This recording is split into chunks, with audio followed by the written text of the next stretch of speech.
Mapagpalang araw muli Kuya Jovi at sa inyong mga kadilim. Ngayon po ay ibabahagi ko naman ang ikalawang bahagi ng aking kwento.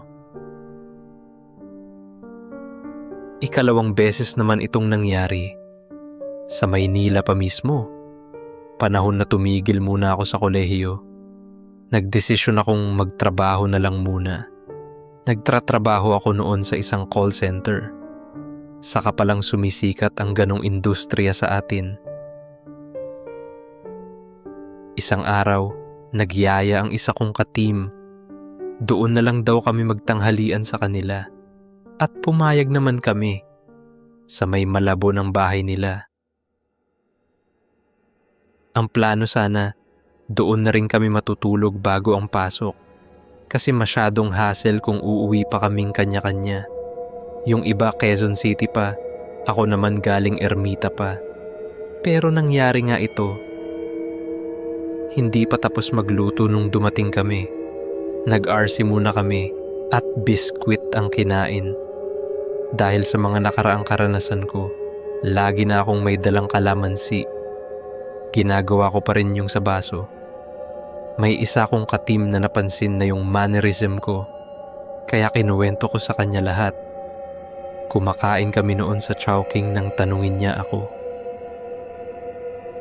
Naghain ng tatay nung nag-imbita, si Elena, ng kinilaw na karne. Nakakita na ako ng ganun dati, pero nagtataka ako kung bakit mamula-mula yung karne. Galing kasi sa probinsya namin yan. Native na baboy, kaya ganyan ang kulay, sabi ng tatay. Gusto ko sanang sabihin, opo, alam ko po ang itsura ng native na baboy. Maitim, maliit, pero hindi ako nagsalita. Ako mismo, hindi talaga fan ng kinilaw na karne. Kung isda sana, ubos ko pa. Pero karne na niluto lang sa suka. Ayoko talaga. Yung dalawang kasama naming lalaki, kumain sila. May iba pang bisita bukod sa amin. Nakapwesto kami sa gilid ng bahay. Pahaba ang mesa. 6 kami lahat. Pampito si Elena. Hindi niya kami gaanong maasikaso kasi siksikan na ng tao sa buong bahay at bakuran. Yung parte ng Malabon na yun, mapuno pa. Para kang nasa probinsya rin.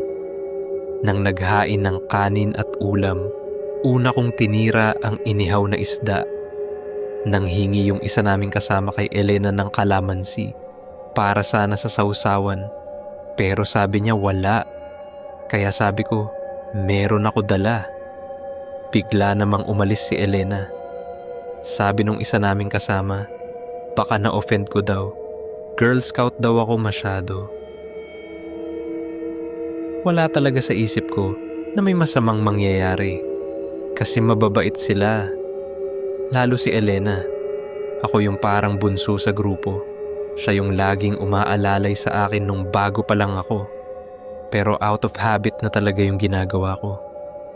Kahit nga nanay ko, pinapagalitan ako. Sino raw ba maglalason sa sarili naming bahay? Pati nga sa Jollibee, kung saan bida ang saya, ginagawa ko pa rin. Kahit hindi naman babasagin ang baso roon. Yun na nga, nung nag-decide ako na karne naman ang kainin, tinusok ko ng tinidor yung kalamansi. Tapos yung sinandok kong ulam, binudbud ko roon. Tanghaling tapat, biglang nagsitayuan ang mga balahibo ko. Adobo yung sinandok ko. Mukhang masarap nung una, pero biglang nanlilimahid ang itsura. Busy ang iba sa pagkain, kaya yung katabi ko lang ang nakapansin. Dapat magwawala na siya, pero pinigilan ko. Pinaghanap ko siya ng pwedeng paglagyan nung sinandok ko. Ang nahanap niya, yung baonan ng tubig, doon namin nilagay. Saka ko pinatago sa kanya. Gusto ko nang magsuka noon, kasi sarap na sarap yung mga kasama namin. Pero nagpigil ako. Yung katabi ko, hindi na kinaya. Nagsuka siya ng nagsuka. Ako naman, humahagod ng likod niya.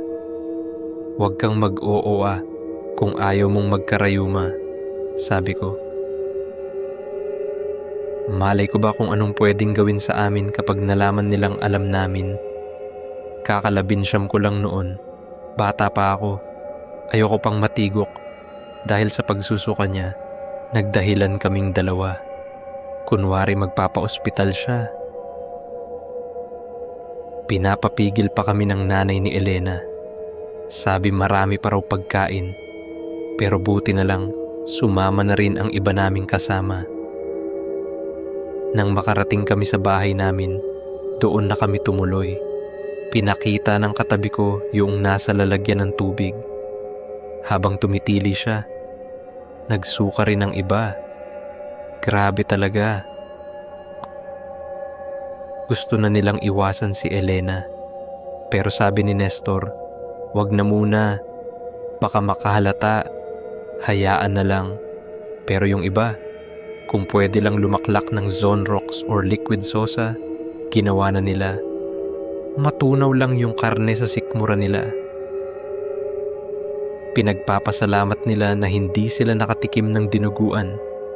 Kasi ang sabi, may mga pagkaing ipapakain sa'yo para maging katulad ka nila. Kadalasan, laman loob ng tao na dinasalan nila. At dito na po nagtatapos ang ikalawang bahagi ng aking kwento, Kuya Jovi. Sana po ay maibahagi nyo ang mga ito at mapakinggan hanggang sa huling bahagi. Muli, maraming salamat po sa pakikinig. Kung ikaw ay may kwentong katulad nito, ipadala lang sa Ulap Noir. Baka kwento mo na ang susunod naming ilahad. Ako si Jovi ng Ulap Noir.